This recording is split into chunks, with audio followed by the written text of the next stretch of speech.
Fenêtre sur l'emploi, on va parler avec quelqu'un qui est souvent venu sur le plateau. D'ailleurs, je voulais le remercier parce qu'il fait partie des invités qui ont démarré l'aventure Bismart il y a presque un an. Exactement, bon anniversaire du coup. Voilà, merci Mathieu, parce que vous étiez là dans les premiers invités. Ma mémoire est intacte dans le courant de juin. Mathieu Penet, fondateur de Yago. Exactement. Yago, rappelez-nous, c'est pour récupérer les CV qui n'ont pas été traités, pour le dire. Exactement, on en parlait juste avant, là. Il y a des attentes de considération de la part des salariés et des collaborateurs. Il y a aussi des grosses attentes de considération de la part des candidats. Et du coup, le métier de Yago, c'est d'aider les services de recrutement à considérer personnellement et à répondre personnellement à chacun des candidats qui a postulé. Ouais. En allant même jusqu'à lui donner des conseils sur son CV pour l'aider à s'améliorer. Et le remettre. Et après, du coup, organiser un système de vivier pour aller le fidéliser et lui reproposer les nouvelles offres d'emploi qui correspondent à son profil chez notre client. Alors là, Mathieu, ça c'est Yago. Ça c'est Yago. Mais là, vous avez une nouvelle brique. Exactement. Qui vient se greffer par-dessus. En fait, c'est un travail durant... CASK. C-A-A-S-K. C'est la contraction de Candidate et Ask.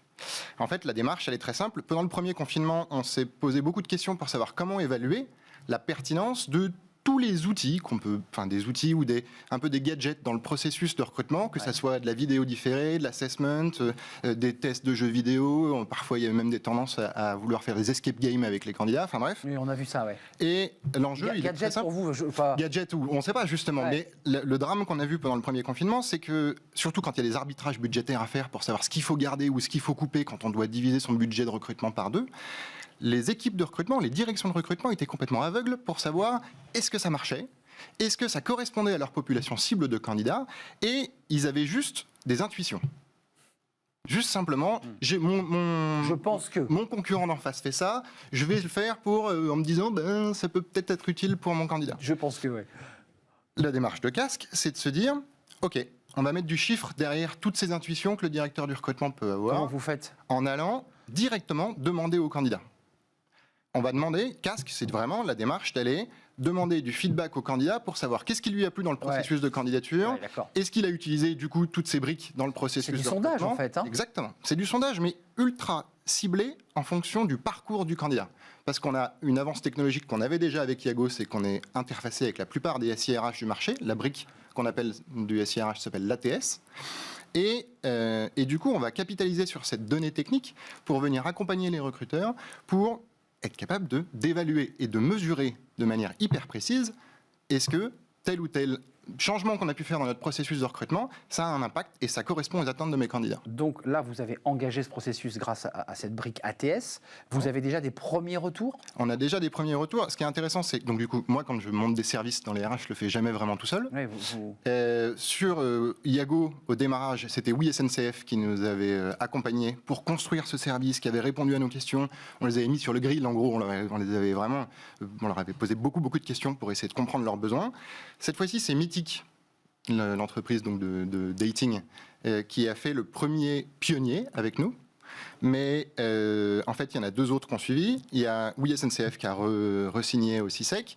Et quand au détour d'une conversation, j'ai pitché ça à Mathilde Lecause de chez Mazars, elle m'a dit « Ok, c'est hyper intéressant, il faut qu'on y aille ». Juste, Mathieu, qu'on comprenne bien, votre source, je dirais, de base documentaire, ce sont les candidats que vous allez récupérer pour comprendre s'ils ont apprécié ce service. Exactement. Et puis ensuite, ces données, ces fameuses données, vous les présentez aux entreprises en disant voyez, les choix que vous avez faits là, en fait, à 10%, ils trouvent ça pas bon. En revanche, celui-ci que vous n'avez pas joué, c'est super. Voilà. C'est exactement le point, c'est que, comme d'habitude, avec tous les services que je développe, le constat, c'est d'être hyper pragmatique avec quel est le métier du recruteur et du directeur du recrutement. Et on a vu qu'il y avait 5 grandes briques qui manquaient.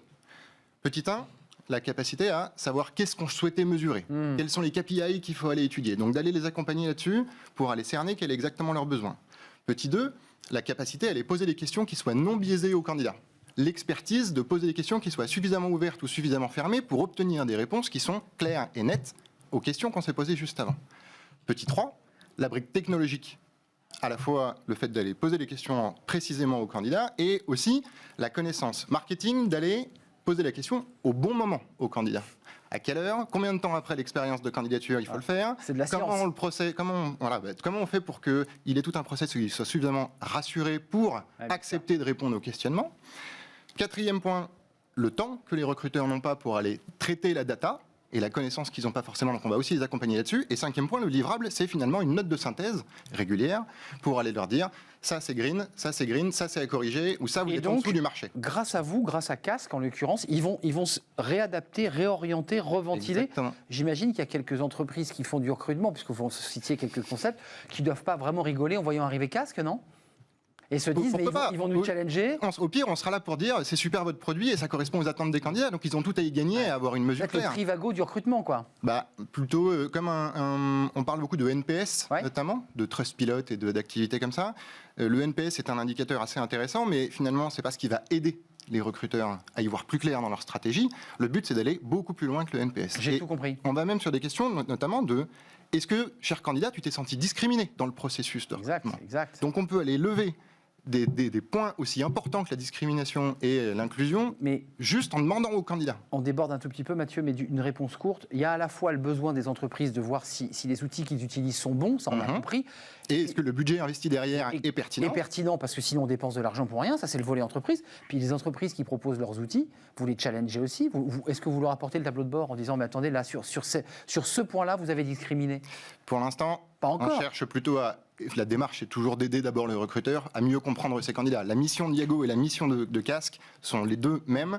Réconcilier les candidats et les recruteurs pour qu'ils se comprennent mieux. Enfin, en tout cas, pour ceux qui nous regardent, les recruteurs qui viennent parfois sur ce plateau avec des outils parfois un peu modernes, un peu dingues, j'imagine que Casque va vous expertiser en quelque sorte, va vous auditer d'une manière indirecte. On est là pour justement les aider à savoir comment, là déjà pour la fin d'année, arbitrer sur leur budget de qu'est-ce qu'ils doivent continuer ou non. Mathieu Penet, on était un tout petit peu en retard, fondateur de Yago. J'étais ravi de vous revoir après cette première année. Merci beaucoup. Vous êtes déjà revenu assez régulièrement d'ailleurs. Vous êtes le bienvenu sur le plateau de Smart Job.